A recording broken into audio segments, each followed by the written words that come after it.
¿Qué tal? Les habla Jorge Gestoso. En el programa de hoy, antinovoísmo versus anticorreísmo en las próximas elecciones presidenciales del Ecuador, se lo preguntamos a nuestro notable invitado, Virgilio Hernández, parlamentario andino por Ecuador, directamente desde Quito. Virgilio Hernández, una cálida bienvenida al programa. Un gusto, siempre un gusto poder conversar contigo, Jorge, siempre un gusto poder estar en la posibilidad de dialogar con la audiencia de Telesur. Siempre es un gusto. El gusto también es nuestro. Virgilio, esta entrevista se demoró justamente por los apagones que siguen en Ecuador, que llevan semanas y se extienden por horas. Estamos a 60 días, estamos a 2 meses de elecciones presidenciales, un Ecuador que vive en medio de apagones, inseguridad, desempleo, narcotráfico, narcoestado, quienes son más duros dicen estado fallido, y este presidente que desde el primer día que llegó a la presidencia, estamos hablando de Daniel Noboa, dijo que quería reelegirse. ¿Cómo va a convencer a los ecuatorianos que en medio de esa situación voten por él? Mira, como tú acabas de describir en la pregunta, el Ecuador vive una crisis múltiple. El Ecuador vive una crisis que se expresa en, a su vez, varias manifestaciones que bien se ha señalado. Como tú bien lo dijiste, tuvimos que movernos a varios lados y aún así, al momento de realizar la entrevista, precisamente aquí en las oficinas en donde funciona el Parlamento andino, no hay luz, no hay energía eléctrica, a pesar de que el presidente de la República había señalado que en diciembre se acaban los apagones. Si lo dice el presidente de la República, deberíamos asumir que es la palabra presidencial, y la palabra presidencial debería ser una institución. Y el presidente señaló, en diciembre se acaban los apagones. Bueno, ya vamos 5 de diciembre, pero además, esta ciudad, la ciudad de Quito, está precisamente celebrando un año más de su fundación. Y había señalado también que el 5 y 6 de diciembre, en homenaje a Quito, a las actividades múltiples que hay en la ciudad, no iba a existir cortes de energía eléctrica. Pero esto es lo que ahora nos pasa a los ecuatorianos y ecuatorianas. Esto es lo que hemos tenido que vivir, no en este momento. Ahora ya casi agradecemos que los apagones se hayan reducido a 4 o 6 horas diarias. No, hasta hace 2 semanas teníamos apagones de 8 horas y hace 3 semanas teníamos apagones de 12 horas diarias. 12 horas que realmente eran mucho más porque tenías energía eléctrica de 12 de la noche a 6 de la mañana. Evidentemente, nadie realizaba sus actividades cotidianas en esas horas de la madrugada. Por lo tanto, los cortes en el día se prolongaban, eran mucho más que los que se anunciaba o los que se decía. Esta es una de las crisis energética. Crisis energética que ahora, con una carta que ha dirigido a la opinión pública la ex ministra de Energía, la ex ministra Andrea Arrobo, está muy claro que el presidente de la República conocía y pudo haber tomado 11 meses atrás medidas emergentes para evitar lo que en este momento está viviendo el Ecuador. La ministra le señaló, le dijo lo que pasaba, le dijo medidas emergentes que se podían tomar. Sin embargo, en ese momento, en enero, también el presidente estaba en campaña por la consulta popular que se realizó en el mes de abril y por tanto desatendió. Y mira lo grave de lo que está viviendo el Ecuador, porque esto vincula con el apagón democrático que también tenemos. En esta carta que ha circulado el día de ayer, o antes de ayer, no sé exactamente ya en este momento, pero en esta carta que ha circulado ha dicho que si ella revelaría los chats entre el presidente de la República y ella, se aclararía en primer lugar que el presidente conocía, pero que no puede hacerlo porque entonces su vida y la de su familia habrán acabado. Esto es lo que acaba de señalar una ex ministra que si ella revela los chats que comprueban que el presidente estaba al tanto de lo que podía vivirse en el Ecuador, su vida y la de su familia habrá acabado. Esto demuestra otra de las profundas crisis que en este momento tenemos en el Ecuador, que es el apagón democrático, el apagón de las instituciones. No funciona el Estado de Derecho. Y si a eso sumamos una profunda crisis económica, si a esto sumamos la profunda crisis de seguridad, es cierto que van a bajar a final de año el número de muertes violentas, pero aún con eso, el Ecuador será el país más violento, por lo menos de la región andina. Estaremos por encima de los 35 muertos por cada 100.000 habitantes, mientras Colombia cerrará el año con 25 muertos por cada 100.000 habitantes, y el resto de países del área andina, Bolivia, Perú, Chile, están en torno a los 5 muertos por cada 100.000 habitantes. Entonces hay una múltiple crisis, y esa crisis, yo diría, se explica por dos factores. Dos factores que me parece que son esenciales. El uno por el odio. El odio en el Ecuador se ha convertido en ideología, y por lo tanto ha tenido todo un aparato para poder inocular, difundir ese odio y de alguna manera plantearle a la población que es preferible todo, ¿no? Que es preferible todo, que todo sacrificio tiene sentido, pero que no hay que votar, que no había que votar por el correísmo. El odio que inocularon desde los grandes medios de comunicación, desde las grandes plataformas mediáticas, pero que además de eso, por eso señalo que se convirtió en ideología, también desde el Estado se difundió, se difuminó este odio, ¿sí? También desde las instituciones del Estado. Entonces, parecía que era un objetivo estatal acabar con el correísmo, con el progresismo, con las voces críticas. Y la segunda cosa que yo diría también que explica esto es que ya a estas alturas creo que los ecuatorianos entendemos que es un mal matrimonio cuando quienes tienen ya el poder económico buscan también el poder político, porque corren la tentación, y creo que es el caso del Ecuador, tanto en el gobierno del expresidente Lasso como en el actual, de utilizar ese poder político básicamente para buscar satisfacer los intereses de su familia o de su pequeño grupo y descuidar por completo lo que le pasa a la mayor parte de la población ecuatoriana. Bueno, justamente para una audiencia que nos ve fuera del Ecuador, estamos hablando de Daniel Noboa, hijo de el hombre más rico o uno de los hombres más ricos. Álvaro Noboa intentó 5 veces ser presidente y no lo pudo lograr. Álvaro Noboa entonces representa ese 1%, esa oligarquía, entre comillas, económica.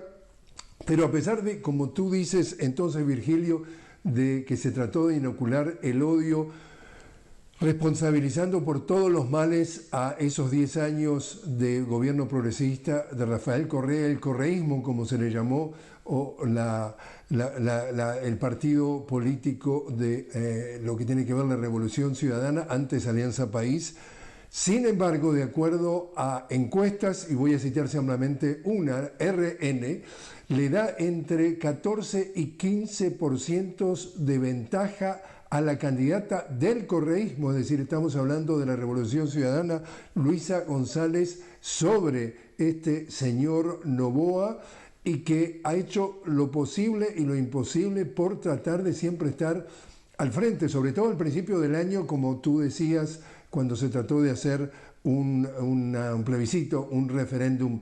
Esa caída libre en la que viene este señor Noboa, ¿podrá de alguna forma revertirla, o tú estás de acuerdo con que viene en caída libre y en las encuestas ya está liderando la candidata del correísmo, Luisa González? Mira, hay muchas encuestas aquí en el país. Lamentablemente no ha existido en los últimos años rigurosidad en la difusión de las encuestas, pero En la mayoría de ellas aparece liderando efectivamente la candidata de la Revolución Ciudadana, Luisa González, e incluso en aquellas que, digamos, son más cercanas al oficialismo, que son encuestas cercanas al gobierno, incluso en esas encuestas hablan de un empate técnico, dicen que hay un empate técnico.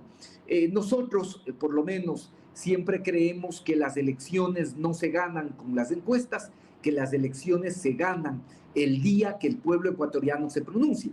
Y para eso creemos que es importante tener, y yo quiero mencionar, un aspecto clave en este deterioro institucional. En este deterioro institucional, para respetar la voluntad del pueblo ecuatoriano, es absolutamente clave en este momento que pueda establecerse una veeduría, una observación, que también la ciudadanía puede estar atenta al rol del Tribunal Contencioso Electoral y en general de los órganos electorales. Porque parte de este apagón democrático, de esta quiebre de la institucionalidad que existe en el país, es precisamente el cómo en estas últimas semanas han quedado en evidencia cómo se ha manejado el aparato del Estado para que, por ejemplo, la Fiscalía pueda incluso proporcionarle información reservada al ex candidato Fernando Villavicencio, asesinado por las mafias, pero se le cruzaba información reservada y al mismo tiempo se abstenía de acusar de una investigación de enriquecimiento ilícito. ¿Sí? Hoy queda muy claro con esa revelación de esos chats de un ex candidato presidencial que aquellos que aparecían como héroes eran realmente villanos. Pero, ¿qué es lo grave de esto? Que entre uno de esos chats del teléfono de este ex candidato que fue asesinado en un tema que aún no ha sido esclarecido, aparece que la Fiscalía habría amenazado al Consejo Nacional Electoral, cuyas autoridades siguen siendo las mismas, que si no se declaraba ganador al señor Guillermo Lasso para las elecciones del 2021 en la segunda vuelta, entonces incluso se podría allanar el Consejo Nacional Electoral. Y las actuaciones del Tribunal Contencioso Electoral en estas semanas y en estos meses ha dejado mucho que desear. Nosotros creemos que es el pueblo el que debe decidir. Sin embargo, aquí se descalificó a un candidato, al señor Topic, que no es para nada cercano a la Revolución Ciudadana, participó en las elecciones anteriores, en las mismas que participó Daniel Noboa con el Partido Social Cristiano. Hoy estaba participando con otro partido, con el Movimiento Suma. Pero sin embargo, después de que él ya participó, que él fue candidato, ahora acaba de ser descalificado por el Tribunal Contencioso Electoral. Entonces, esto sí da dudas, porque ese candidato aparecía como quitándole los votos del espectro del candidato presidente Daniel Noboa. Entonces, esto pone en tela de duda si efectivamente se va o no a respetar la voluntad del pueblo ecuatoriano. Este es un tema muy complejo, este es un tema que hay que estar atentos, la ciudadanía, el país debe estar atento, pero también las misiones de observación no tienen que esperar a que llegue el 6, 7 de febrero, 2, 3 días antes de las elecciones para poder hacer su papel. Si esas misiones quieren cumplir de manera adecuada, tendrían que estar prácticamente desde los primeros días de enero para que puedan conversar con los distintos actores políticos, para que puedan mirar el clima de la campaña. Yo no descarto que en esta campaña electoral pueda pasar de todo nuevamente, ¿sí? Hay sectores que están dispuestos a todo para impedir el triunfo del progresismo, por ejemplo, para impedir el triunfo de Revolución Ciudadana, ¿sí? Por lo tanto, sería importante que puedan estar desde los primeros días de enero haciendo un adecuado seguimiento y también mirando las actuaciones y los comportamientos que tienen las instancias electorales para que efectivamente se pueda cumplir la voluntad popular y que sea el pueblo el que se exprese en las urnas.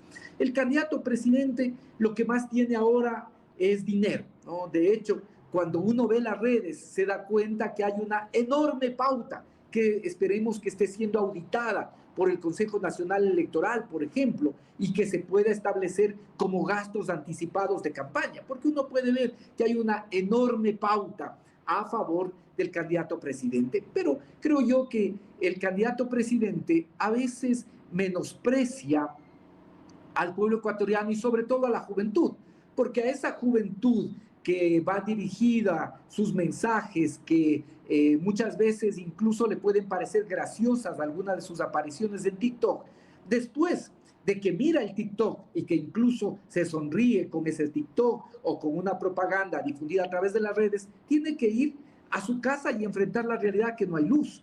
Tiene que salir a la calle y encontrarse con la realidad de que en lugar de haber aumentado el empleo ha disminuido, han cerrado emprendimientos, que las grandes empresas han perdido competitividad porque ahora tienen que generar su propia electricidad.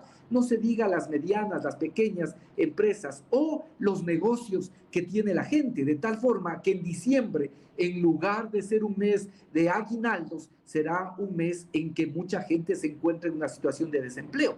Esos mismos jóvenes que pueden mirar y consumir esa propaganda en TikTok, después tienen que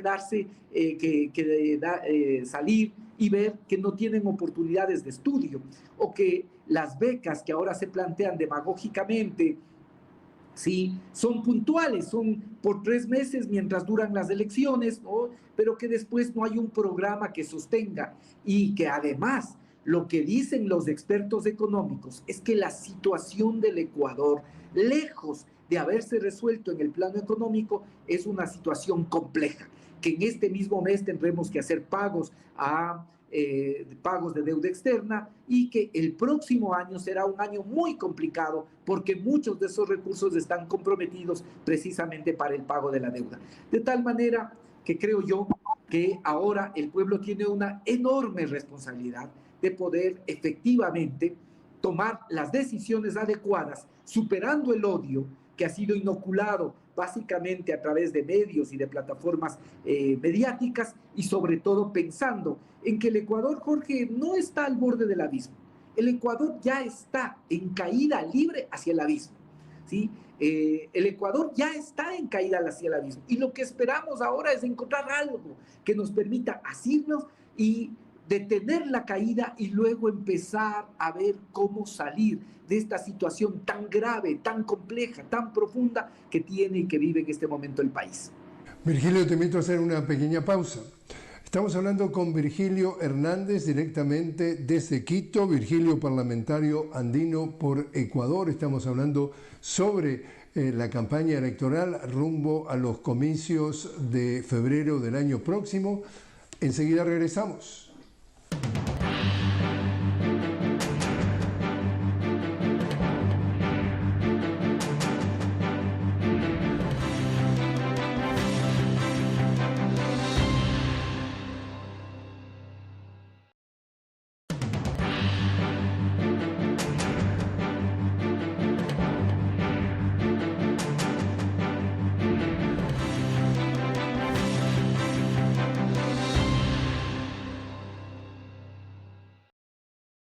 Continuamos hablando con Virgilio Hernández directamente desde Quito, Virgilio parlamentario andino por Ecuador. Estamos hablando sobre el panorama electoral rumbo a las elecciones presidenciales de febrero del año próximo. Tú decías en ese primer segmento, Virgilio, de aquí a febrero puede pasar cualquier cosa. ¿Has visto o se han detectado ya maniobras más que sospechosas en cuanto a la transparencia en torno al proceso electoral? Hablemos ya de lo que puede pasar de injerencia desde fuera del Ecuador. Recuerdas más que nadie que en la elección que la disputaban Andrés Arauz y el financiero, el banquero número 1 o el principal accionista del Banco de Guayaquil, Guillermo Lasso, A último minuto, campaña sucia, lo ensucian, lo enlodan a Arauz y lo tratan de vincular de manera mentirosa, falsa, que su campaña había recibido supuestamente financiamiento de las FARC. Mandan incluso a un fiscal de Colombia, importan, pasan las fronteras como si fuera en su casa para seguir enlodando. No les alcanzó, entonces ahora, en la última elección, en donde la candidata Luisa González del correísmo venía primero en las encuestas, hasta se podría haber ganado en primera vuelta, resulta que 10 días antes de la elección, como tú mencionabas, asesinan al candidato Villavicencio. A esa altura, en la primera vuelta, este señor Noboa venía en el pelotón de los rezagados, pero hábilmente, entre comillas, lo enlodan al correísmo y entonces le achacan completamente de manera falsa el asesinato de Villavicencio al correísmo, y de aquel pelotón de los rezagados aparece este señor Noboa y gana en segunda vuelta. Todo este preámbulo para preguntarte, ¿te parece que otra vez a última hora le van a sacar de alguna forma de la injerencia que puede venir de la región o más lejos de la región algún artilugio para enlodar a esta puntera en las encuestas de Luisa González y otra vez imponer el neoliberalismo por tercera vez? A ver, yo no dudo, Jorge, no dudo absolutamente de nada. Tú lo has señalado bien, hace 4 años vino el fiscal general de Colombia aquí en una visita relámpago supuestamente a entregarle evidencias a la fiscal general del Estado. ¿Todo para qué? Para afectar la campaña electoral.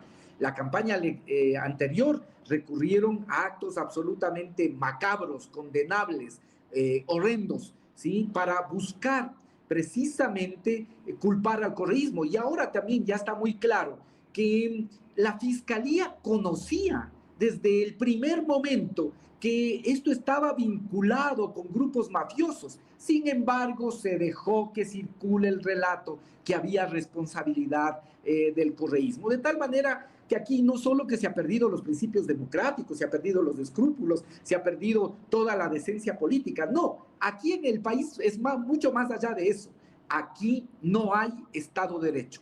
Aquí, con lo que hemos vivido en el Ecuador, con lo que se está viviendo en el Ecuador, no hay Estado de Derecho. Y además hay un tema que preocupa. Si toda esta acción contra la vicepresidenta de la República, que ahora ha sido sancionada 150 días por un acto administrativo, lo cual es abiertamente inconstitucional, tiene un objetivo. ¿Cuál es ese objetivo? Controlar políticamente, mientras duran las elecciones, que pueda haber un control político directo por parte del actual Ejecutivo. Entonces, aquí no hay que sorprenderse, solo hay que pedirle al pueblo ecuatoriano que esté preparado para cualquier cosa, porque aquí no solo que se ha perdido la decencia, los escrúpulos, los principios democráticos, sino además que se han perdido las reglas del Estado de Derecho y por lo tanto puede suceder cualquier cosa. Por eso yo les solicito a la ciudadanía que esté atenta, pero también a las misiones de observación que puedan estar presentes antes de las elecciones para que puedan observar cómo se desenvuelven estas elecciones y cualquier cosa que puede pasar. Todo, absolutamente todo puede pasar aquí en el país, porque no solo que no hay principios, sino que no hay Estado de Derecho. Se violenta todos los días el Estado de Derecho. Virgilio Hernández, muchísimas gracias por haber estado con nosotros. Siempre un gusto, siempre un placer.